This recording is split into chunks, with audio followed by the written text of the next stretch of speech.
বিশ্বের সবথেকে বড় জগদ্ধাত্রী ঠাকুর চন্দননগরে হতে চলেছে। আর তার অর্ডার কিন্তু এসেছে এই কামালপুর শিল্পগ্রামে, অর্থাৎ বড় দুর্গা আর্ট ভিলেজে কিন্তু ওনারা অর্ডার পেয়েছেন।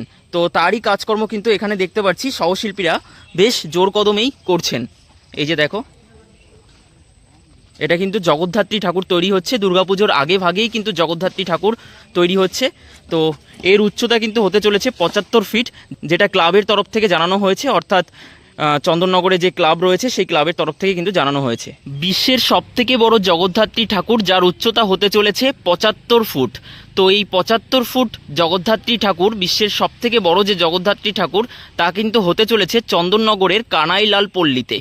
দেখতেই পারছো তার কাজ কিন্তু এখানে জোর কদমেই করছেন। মা দুর্গার আগমনে উল্লাসে আলিঙ্গনে মহামারী মুছে যাবে। তো এই জগদ্ধাত্রী ঠাকুর তৈরির একদম পাশে এইদিকে এখানে একটা লোহার স্ট্রাকচার রয়েছে। বৃষ্টির মধ্যেই আমি তোমাদেরকে দেখাচ্ছি। দেখো, এই লোহার স্ট্রাকচারটা একটু আগে যে তোমাদেরকে দেখালাম বিশ্বের সবথেকে বড় জগদ্ধাত্রী ঠাকুর, সেই জগদ্ধাত্রী ঠাকুরের কিন্তু মুখের স্ট্রাকচার হতে চলেছে।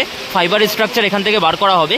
এখানে প্রথমেই দেখাই বিশ্বের সবথেকে বড় যে জগদ্ধাত্রী ঠাকুর রয়েছে, সেই জগদ্ধাত্রী ঠাকুরের চালচিত্রে যে শিব ঠাকুরের একটা চিত্র থাকবে চালচিত্রে, সেই চালচিত্র তৈরির জন্য কিন্তু এখানে ফাইবারের যে ডাইস রয়েছে সেই ডাইস এখানে ইউজ করা হচ্ছে।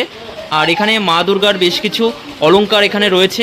এখানে সেই শিব ঠাকুর রয়েছে। দেখো, বড় যে জগদ্ধাত্রী ঠাকুর তৈরি হতে চলেছে, যেখানে এটা অর্ডার এসেছে চন্দননগর থেকে, সেই জগদ্ধাত্রী ঠাকুরের যে চালচিত্র, সেই চালচিত্রে কিন্তু ব্রহ্মা, বিষ্ণু, মহেশ্বর এবং শিব ঠাকুর ফুটে উঠবে।